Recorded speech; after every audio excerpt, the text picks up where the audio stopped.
So I'm doing a lightning talk about Patat, which is basically the application you see right now. It's a very simple presentation tool. It stands for presentations atop the ANSI terminal. I didn't come up with that. I came up with the name first, and then someone filled in the abbreviation. So that's pretty cool. There's the homepage if you want to try it out later. I think it's also in the Debian repository, so maybe you can just apt-get install it. In Flemish, it means potato. I think it's an appropriate name because it's something stupid and silly. In Dutch, patat means French fries, but that's not what I meant. So first question, why did I build this? I think the legit reason is probably version control. I want to have version control for pretty much everything I do. Yeah, I think it's one of the best inventions in computing. Someone once asked me the dilemma if you would rather have no more version control or no more functional programming, which one of the two would you choose? And I think I'd rather keep version control if I want to be able to build useful things.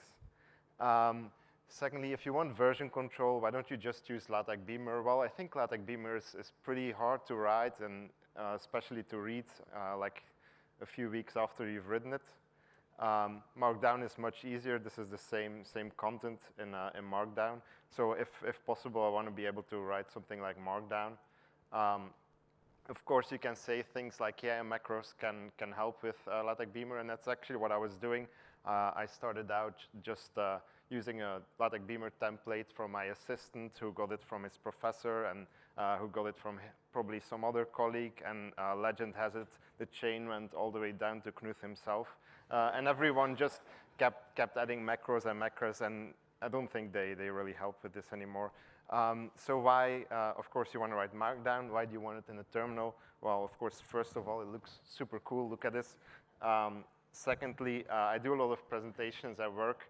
I want to be able to switch really easily in between the terminal and my slides. So for example, if I'm doing video, presentation over video software, you can usually share your entire workspace or you can share a single window. I prefer to share a single window because, well, you get to switch easily, and it can be super embarrassing if you have something naughty open in the background. Like, for example, if I switch to my web browser and, oh, wow, what's that here, Jasper? Are you some sort of pervert? What is this? I used to use a different tool for this. It was called MDP. It was also okay, but I was trying to prepare a presentation, and there was this sort of markdown parsing bug which I couldn't work around. The parser was handwritten in C, so I didn't really want to patch it. I thought, yeah, if I just use Pandoc, I could probably hack something together myself in a few hours, which was actually true. But then I started adding features and features, and it became a bit bigger than that. So what can it do? Well, I think Pandoc is like the best feature of Patat because you can just give it anything you want. You can give it Markdown. You get syntax highlighting. You can give it literate Haskell. You can give it org mode. If you want, you can even give it LaTeX, although I'm not sure why you would want to do that. In order to create slides, it's very simple. Patat will usually sort of figure out where you want to split your slides. It does some like magic with headers, and you can also put bars in between different slides to split them. You can do live reload, which is really useful if you're making a presentation. So I'll just switch to my another terminal, and then, for example, if I go to this slide, I can add something like hello Haskell exchange. And if I write this and then I switch back, then you see my slides have updated. So that's really useful and also something you don't really get with LaTeX Beamer. What else can you do? You can auto-advance slides some more. You can add themes, so you can sort of choose your colors and that sort of stuff if you're into that. You can do wrapping. There's margins. So it's actually become sort of like a quite full featured program. You can do fragments, which I'll go into later, and lots more stuff. You can even do images now. which is pretty fun to do images in the terminal. It only works in a few terminal emulators, iTerm2 and URXVT. I think on Mac, if you use iTerm2, you can even do animated GIFs, which is pretty impressive. Then, of course, it's implemented in Haskell. I don't really need to explain that here. I think it's a really nice code base to hack on a little if I want to take a break from work or something, because it's very simple Haskell. There's not much going on, so it's kind of refreshing. It uses pretty printers a lot to do all this sort of stuff with syntax highlighting and sort of wrapping things, moving things around. And as we all know, pretty printers are very, very well studied in Haskell.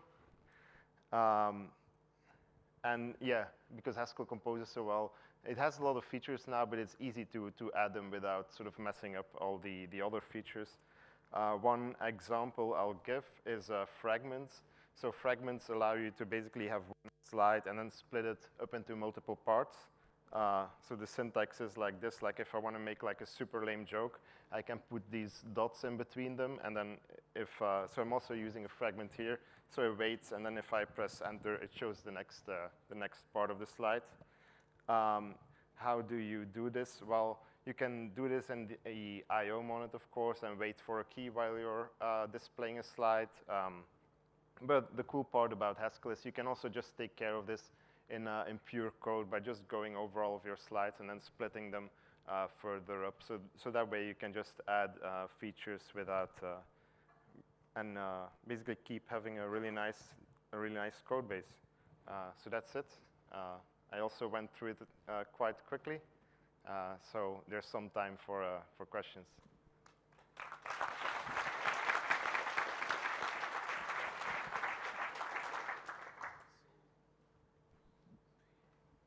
Hi. Is there a speaker view for Patat?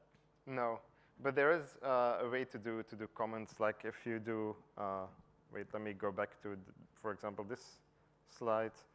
So you can do speaker notes by just creating like an HTML comment.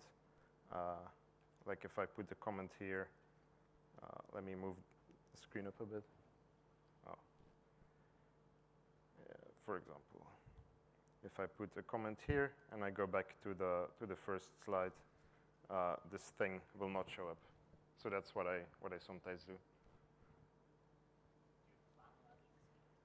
Sorry? Do I plan on adding speaker notes? I'm not really sure how it would be possible. Like, I guess one thing I could do is make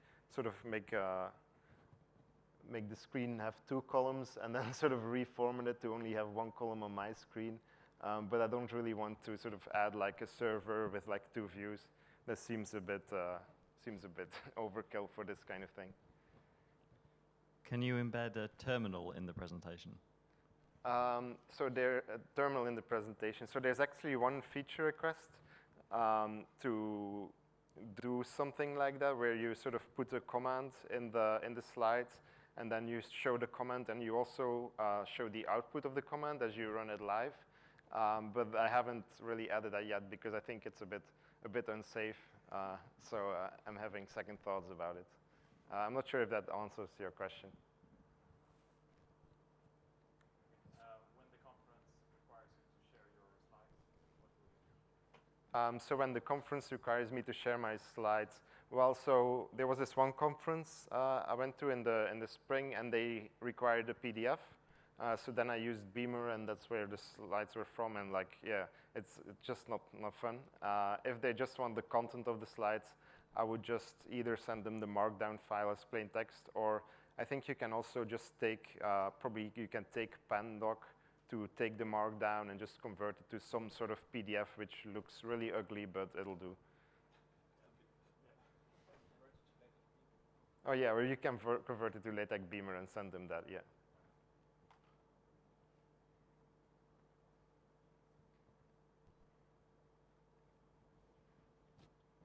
One really cool feature would be if you could press a key and go to the terminal, and then say and then press the key again and go back to the presentation and just switch back and forth, right?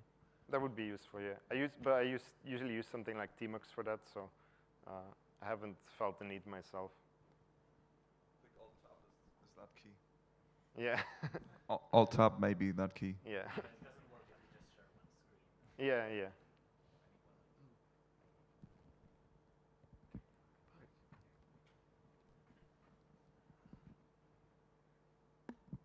Is there any way to put links? So when you click on something or you select something, you can jump to another slide.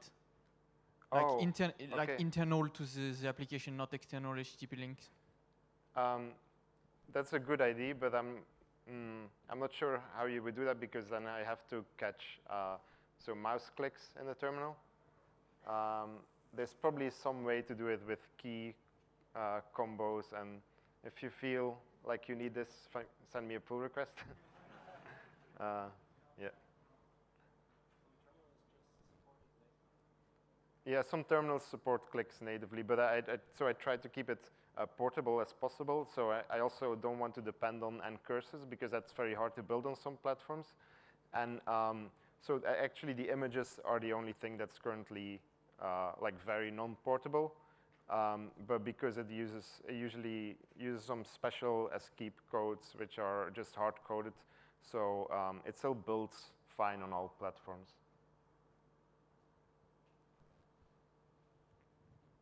Any other questions? All right, well, thanks again. Thank you.